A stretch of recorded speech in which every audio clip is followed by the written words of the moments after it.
teman-teman, selamat pagi. Bismillahirrahmanirrahim. Assalamualaikum warahmatullahi wabarakatuh. Selamat datang di channel YouTube Mas Wahid. Untuk menghargai sebuah teknologi, maka saya meminjam all new BRV yang baru datang di awal bulan ini. Kebetulan saya mendapatkan kesempatan pertama untuk mencobanya. Kemudian sebuah cita-cita saya ingin menggunakan mobil tes ke habitat aslinya gitu. Jadi kalau mencoba mobil tes pinjem kemudian hanya digunakan keluar kota melalui tol, itu mungkin sudah terbiasa. Tetapi alhamdulillah kami tim diizinkan untuk mencoba mobil ini naik-naik ke puncak Tawangmangu.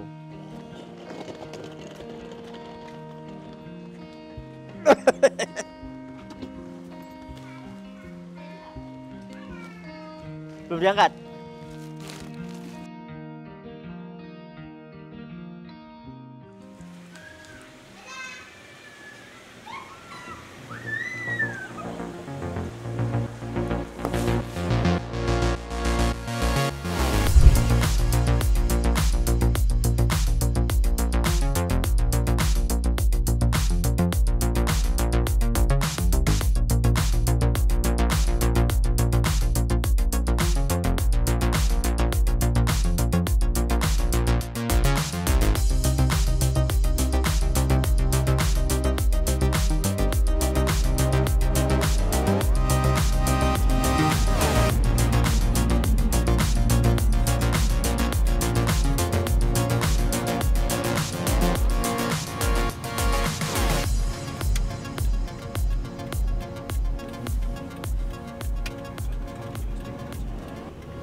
Sudah mulai nanjak-nanjak.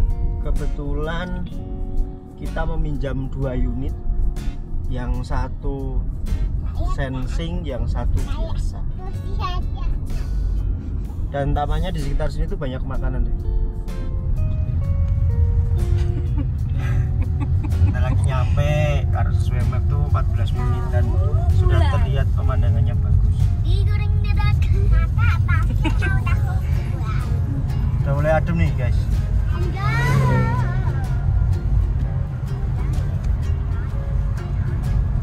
Jalanan 3 jam dari Semarang, kurang lebih lah.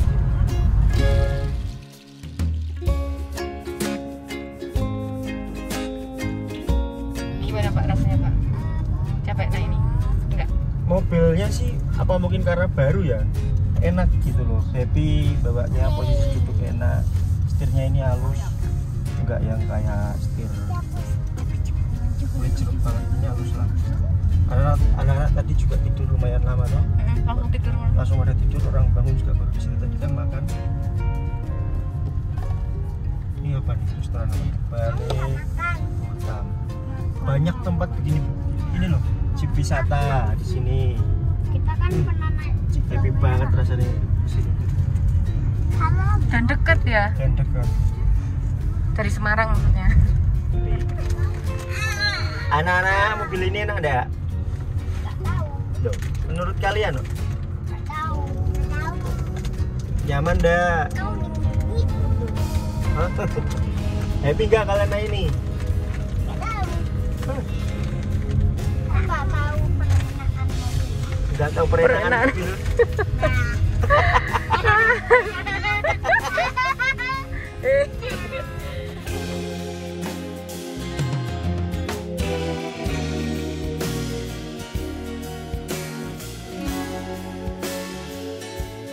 Menurutku di tanjakan tenaga kurang enggak.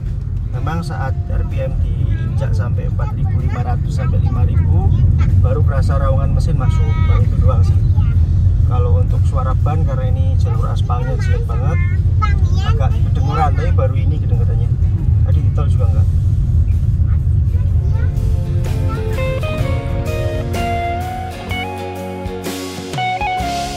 menit lagi. Dan ini tikungan paling susah nih. Terakhir. Terakhir apa? Tikungan menikung banget. Dan lihatlah depan, kita nggak bisa ngelihat apapun. Dan itu langsung jurang. Kuek. Bukan.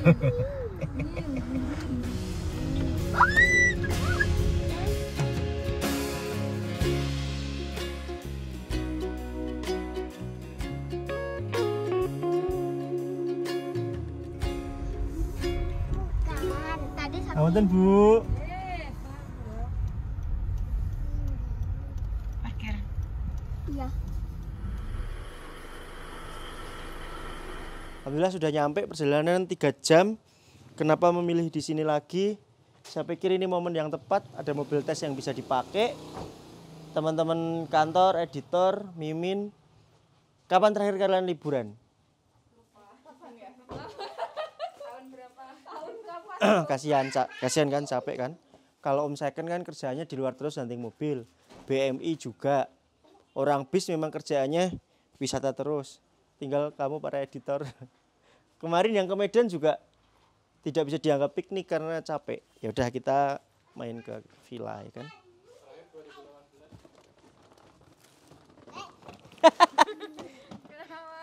Sementara yang baru datang ini nanti nyusul satu lagi nanti agak malam Honda BR-V yang all new BR-V yang Honda Sensing. Nah sebenarnya kita pengajuan Honda Sensing karena Honda Sensing test drive-nya padat banget ya katanya. Baru free tuh hari ini. Sementara saya sudah booking villanya hari ini, maka saya berangkat dulu pakai yang Prestige dulu, baru nyusul nanti yang Sensing. Nah, saya sudah tidak sabar bagaimana kayak eksekusinya gitu kan. Kita udah nyoba Honda Sensing di berbagai macam mobil. Terakhir kemarin CR-V jalan sendiri tayang di YouTube-nya Honda Semarang Center.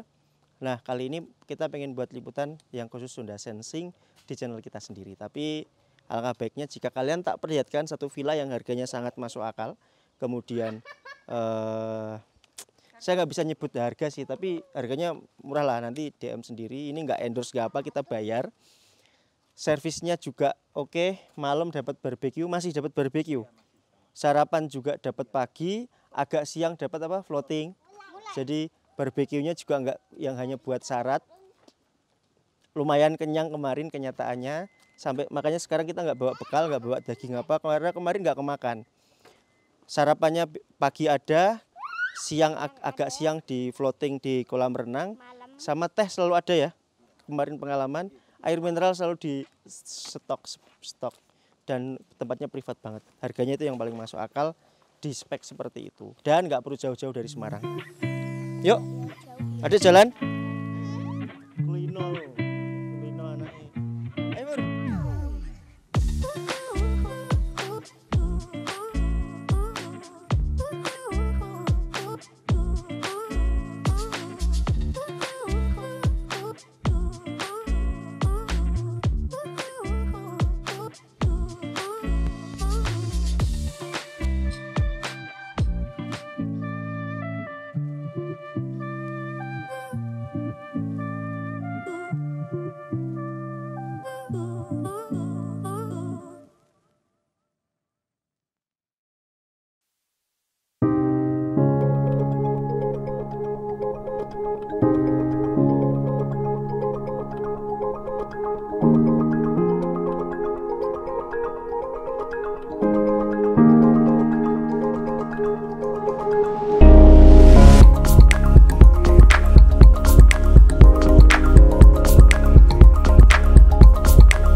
Teman-teman, mumpung sudah mencoba ini agak lama, baik yang Sensing maupun yang Prestige, adalah sebuah kewajiban untuk menyampaikan sedikit yang kami ketahui tentang all new BR-V ini. Dari luar dulu, seperti yang pernah saya bilang waktu live event pameran ini yang masih dalam box kaca itu, yang paling membuat salah fokus paling terngiang-ngiang dari dulu adalah tampilan face depan ini.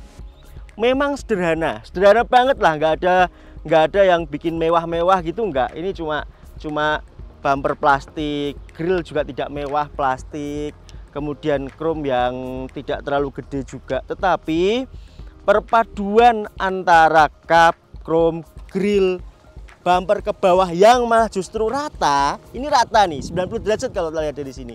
Nggak yang begini, nggak yang begini. Justru malah menambah kegantengan. Itu versi saya pribadi. Nah, kemudian lampu yang sipit-sipit gimana, kemudian DRL yang kayak bentuk-bentuk begini. Kalau malam, kalau kalian lihat post IG feed saya tadi malam syuting, berarti agak malam lah, cek aja yang foto 2 unit berjajar. Itu bikin kayak gantengnya tuh seperti saya gitu, nggak ganteng banget, tapi puas dilihatnya, nggak ngebosenin. Itu yang saya lihat dari face depan ini. Serius, ini cuma simple saja semuanya, plastik, fog lamp, sedikit lampu LED, bahkan lampu sen aja masih pakai bolam biasa. Tapi ini paripurna kalau menurut saya, sekali lagi kalau menurut saya.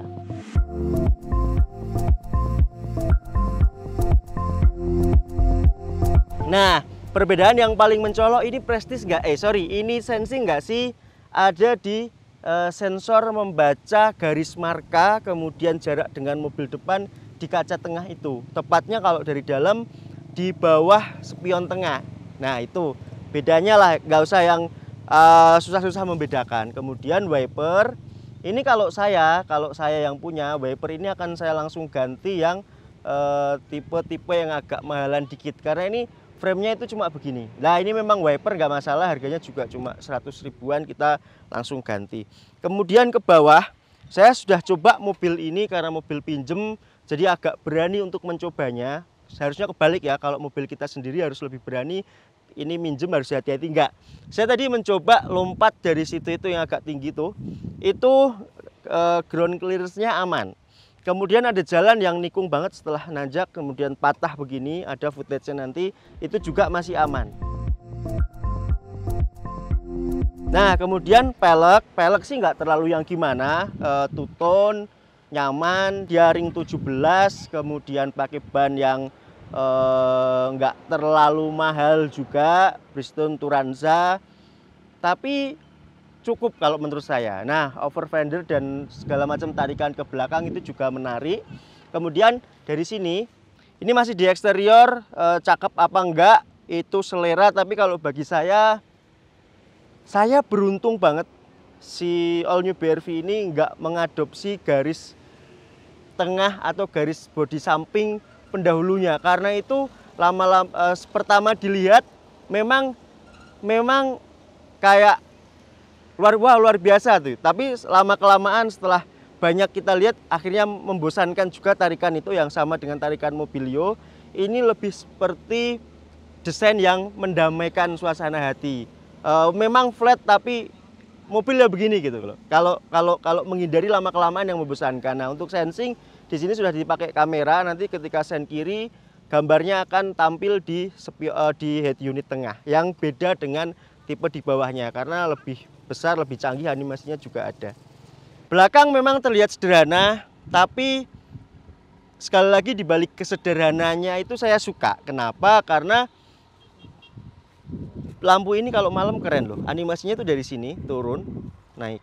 Kemudian ini ada smoke-smoke-nya hitam, walaupun masih lampu mundur masih pakai bolam, sen masih pakai bolam, tapi lampu stop lamp dan lampu belakangnya dia pakai LED. Ini enak sih.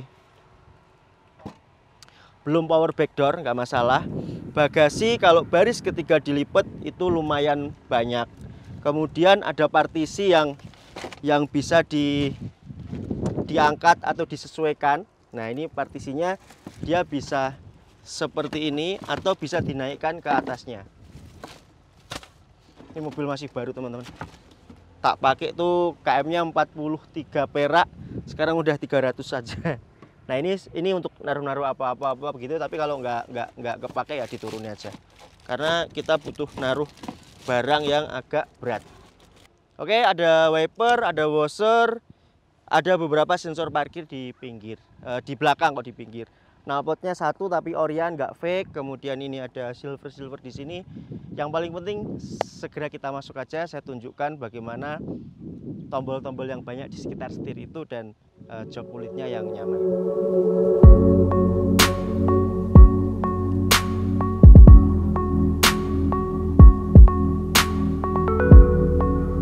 Di baris kedua ini, kalau hanya untuk 2 orang pasti rasanya sangat lega dan nyaman. Kemudian kalau untuk 2 orang apalagi anak-anak kemarin juga bisa tidur langsung nyes. Nah, yang perlu kita apresiasi adalah penggunaan bahan ini. Mobil ini memang tidak jauh-jauh dari 200 jutaan, tapi dengan material seperti ini tuh kita harus bersyukur gitu. Maksudku banyak mobil harga segitu yang joknya itu nggak begini gitu. Nah, ini kulit yang adem kalau disentuh. Coba andaikan tangan kalian bisa mewakili tangan saya. Kemarin jalan-jalan ke sini memang tidak kadang kan kalau kulit-kulit yang enggak ini di sini berkeringat tuh, ini enggak. Soal duduk saya sendiri memang dari kemarin nyetir ya. Tapi rebahannya rebah sih ini. Nyaman. Biasanya kalau duduk di sini kan kaki harus dinaikkan, mungkin bisa dinaikkan ke sini dan ke sini. Cukup sih. Leg restnya sini leg rest apa nih? Armrest. Sini aman, sini juga aman. Atapnya hitam, pemandangannya lumayan lebar dari sini ke sini. Di pintu kanan cuma ada handle, tombol jendela, kemudian ada tempat naruh air mineral yang agak besar, dan di sini juga lumayan lebar. Speaker, tempat naruh ini kok 2 apa? Oh, ini buat naruh HP, Power outlet 200 volt, 12 volt. Ini mulut kenapa sih dari kemarin salah-salah. 43 perak, tak bilang 43.000. Atapnya hitam, tombol AC-nya yang nggak mewah, nggak, cuma begini-begini, ada 3 level. Ininya bisa digeser ke kanan ke kiri. Lampu masih kuning biasa. Handle bisa sampai 3. Untuk sabuk pengaman yang baris kedua ini ada 3 buah sabuk pengaman, masing-masing 3 titik. Jadi 1, 2, ini 3. Kayak gitu. Nah, seperti ini. Agak aneh. Maybe ini saling silang berarti. Ya. Nah, di depan untuk yang tipe sensing ini memang dari segi harga selisih banyak dengan tipe di bawahnya, atau malah bahkan di bawahnya lagi. Kalau saya lihat tabel ini yang update-nya bulan tahun lalu lah, akhir tahun lalu, itu tipe sensing 340. Kemudian Prestige yang kita bawa kemarin 322, selisih sekitar 18 juta. Tapi kalau saya mending selisih 18 juta mending ini. Kemudian E CVT 300, kemudian E manual 290, dan tipe S 276. Ini harga update akhir tahun lalu. Cuma kalau boleh saya bilang, coba ya saya kembalikan setirnya lurus. Nah, di tombol dulu, ini tombol ada cruise control, kita bisa aktifkan. Dia kalau nggak salah start mulai 40 km per jam. Kemudian dengan fitur follow kendaraan depan, mengikuti kendaraan depan. Artinya dengan tombol ini untuk 4 bar ini dia nanti jaraknya jauh, kemudian dikurangi 3 bar lebih dekat, 2 bar lebih dekat, 1 bar dekatnya yang dekat aman, karena saya sudah pernah mencoba, videonya tayang di channel Honda Semarang Center. Ini akan tayang di channel kita, nanti kita coba semua fitur ini di jalan tol. Kemudian untuk tombol ini orang bilang LKAS, tapi pada intinya ini adalah lane keeping assist, jadi menjaga mobil kita tetap di dalam marka sekalipun marka itu belok.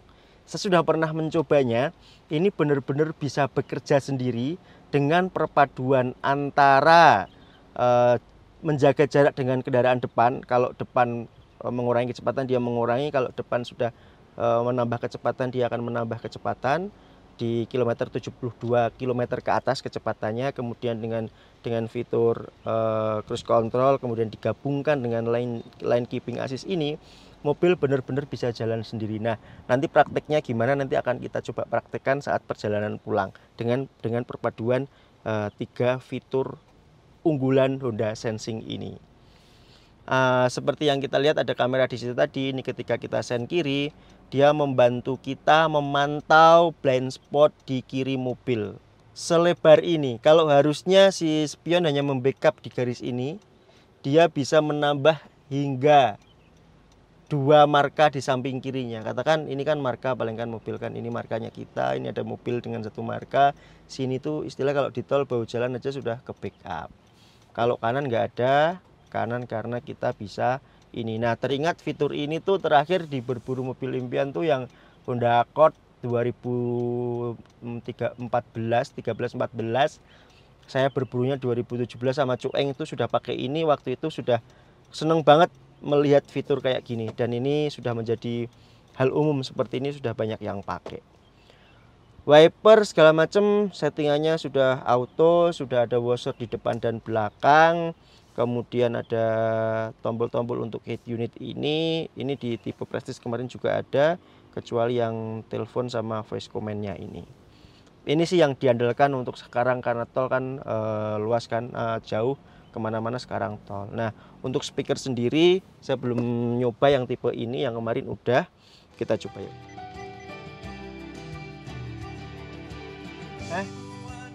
Enak. Beda dengan yang kemarin. Yang kemarin tuh kayak masih kurang ting gitu. Gimana? Clean, high quality. Ininya nih, ya, komentarmu.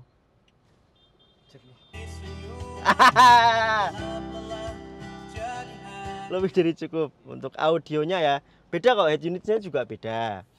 Kalau AC sama semuanya, dia ini simple, dibikin simple. Kalau mau atas doang ya kayak gini, kalau mau plus kaki ya tinggal pencet ini. Jadi nggak satu tombol yang harus diklik itu enggak. Kemudian ini dingin maksimal, ini tombol AC untuk kompresornya, ini untuk auto, on off, setting temperatur. Dia single zone. Untuk ini yang paling kanan kiri bisa ditutup kalau seandainya pengemudi dan samping kiri pengen nggak terlalu dingin, tinggal angin keluar dari sini doang. Di bawah sudah dilengkapi koneksi 2 buah USB, satu untuk Android Auto dan Apple CarPlay, sudah tak coba kemarin. Tapi kalau saya daripada senambungan pakai kabel, saya lebih simple pakai Bluetooth untuk koneksi. Tapi memang kalau Apple CarPlay kita bisa menggunakannya HP kita di sini. Jadi mau nge-map, mau nelpon, mau apa bisa sekali sentuh di sini. Tapi itu selera, kalau saya lebih suka dengan Bluetooth-nya. Ada juga masih juga dilengkapi dengan power outlet 12 volt. Jadi di sini ada 3 nih, yang mau ngecas ada semuanya. Untuk matic-nya ya udah gini aja. Ini pakai kulit bahan yang sama dengan jok. Mundur, kamera mundur, lumayan jelas, lumayan detail. Enggak yang HD enggak, tapi ini lebih dari cukup untuk melihat belakang. Netral, D, S, sama L. Cuma kemarin tanjakan ke daerah sini cukup menggunakan D, nggak kurang untuk D-nya. Di samping sini lumayan gede, nggak hanya lumayan tapi ini gede banget, yang nggak soft banget bukanya, nggak, masih kasar. Nah teman-teman, sekarang kita melihat bagaimana posisi duduk. Entahlah, saya merasa tipe ini posisi duduknya lebih nyaman. Karena yang kemarin tuh ininya benar-benar nggak bisa diturunin lebih turun. Ini paling turun nih enak nih. Jadi untuk orang yang tidak terlalu tinggi ini saya merasa lebih nyaman. Entah perasaan saya tuh bagaimana, tapi saya merasa ini lebih nyaman. Di kanan nggak banyak settingan, yang auto aja cuma satu. Ini kunci dan lock dan unlock. Kemudian power window yang auto cuma satu. Spion lipat, settingan mirror kanan dan kiri. Udah sesimpel itu. Atas hitam warnanya, ini bisa on off dan settingan pintu. Ininya pun masih pakai manual, nggak yang auto dimming kalau malam. Jadi mesti kalau silo mesti diceklekin ke sini. Itu aja teman-teman, jalan yuk. Udah nggak sabar nih nyoba di tol. Siap? Oke? Oke.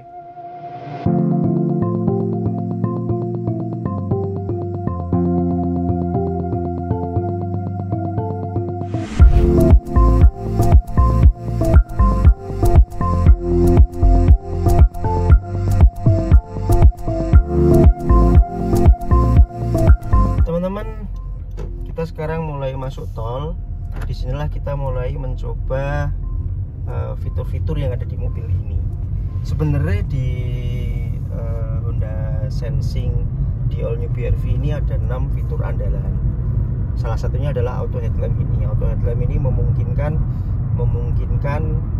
mobil akan memilih gelap terang pencahayaannya ketika berjalan di malam hari. Jadi ketika di malam hari kita set lampu di auto, kemudian kita tembakkan jarak jauh, ketika ada mobil dari sana, dia akan menurunkan sorot lampunya sendiri seperti itu. Itu yang pertama. Kemudian di beberapa fitur yang saya coba untuk menyederhanakan, yang pertama adalah ada fitur rem otomatis, bantuan rem otomatis. Itu kerjasama antara fitur ini nih, fitur yang menjaga mobil dengan yang ada di depannya itu. Nah, saya akan mencoba menyederhanakan fitur-fitur tersebut. Nah, intinya mobil ini akan tetap menjaga jarak dengan mobil depannya dengan kita perintahkan di tombol ini. Oke, fitur yang paling dasar dulu kita coba di jalan tol adalah cruise control. Kita sudah mulai aktif nyalakan di sini, kemudian kita set. Dia sudah berjalan di 70 km per jam.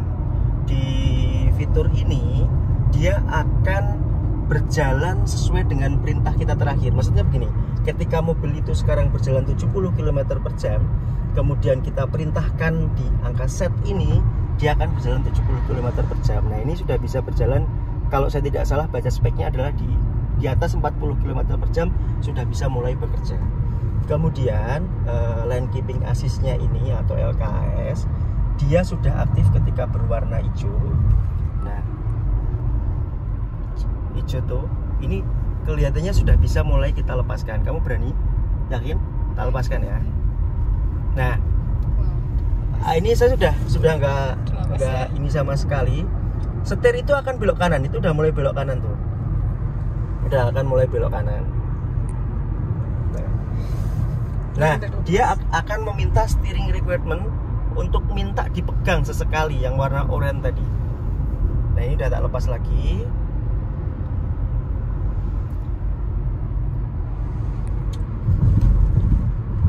Oke.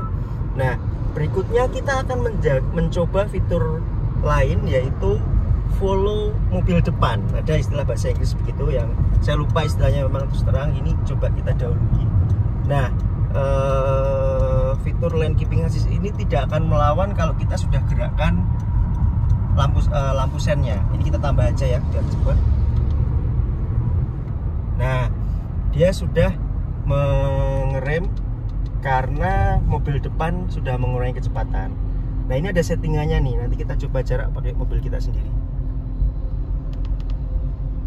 Nah, dia udah ini tak jaga dengan mobil depan, garisnya cuma satu. Lah, ini begitu indikator mobil di depan itu sudah hilang, dia udah mulai ngegas lagi sesuai dengan perintah kita di 71 km per jam. Sen kiri, kita balik ke ini lagi aja. Itu tadi sudah kita coba fitur cruise control, sudah yang membuat kaki kita benar-benar tidak bekerja hingga sekarang. Yuk kita tambah, katakan di 75 km per jam ya, supaya bisa mengejar mobil depan. Kemudian LKAS atau lane keeping assist-nya juga sudah bisa bekerja, bisa kita nikmati mulai sekarang.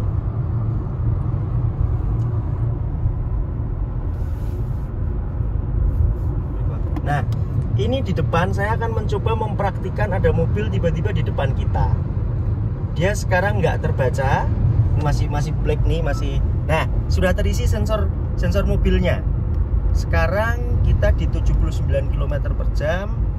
Mobil depan akan menurunkan kecepatan, saya perintah untuk di 75, itu artinya segini. Jaraknya adalah 2. Nah, ini full fitur sudah bekerja semua. Kita tinggal santai-santai.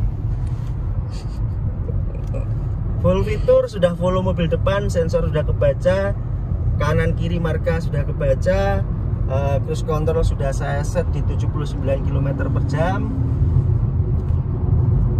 Orang-orang tadi nyala, minta disentuh beberapa kali, memang minta disentuh. Udah ini enak banget. Tapi nggak bisa, memang kita tidur nggak bisa teman-teman, karena beberapa menit sekali setir minta disentuh. Beberapa menit sekali ini minta lagi. Nggak ada 3 menit minta lagi. saya pindah jalur tapi nggak nyalain lampu sen. Tak coba ya. Tadi sih marah. Tuh, lawan tuh. Loh.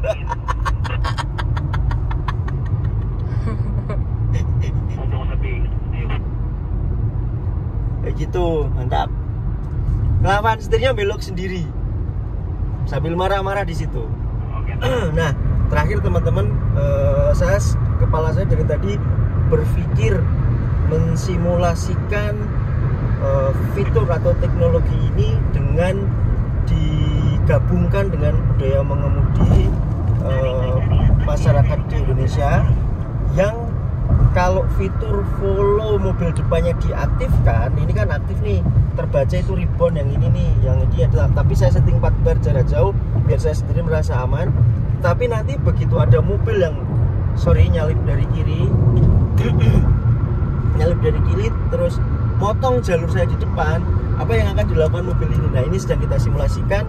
Saya sudah minta mereka untuk masuk dari kiri lalu ke kanan, tapi jangan berhenti, kalau berhenti bahaya.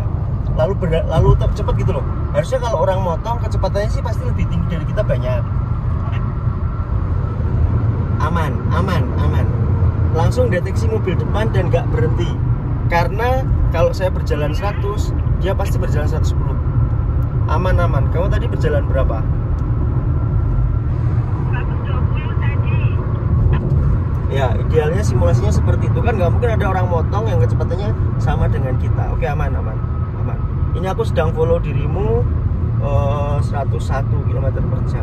Nah, ini karena mobil depan tadi ke kiri, dia langsung patokan mobil depan hilang, sehingga kita jalan mandiri di 101 km per jam. Karena semuanya sudah kelar, simulasi semua sudah kelar, saya akan berpindah ke kiri, jalan sesuai standarnya aja.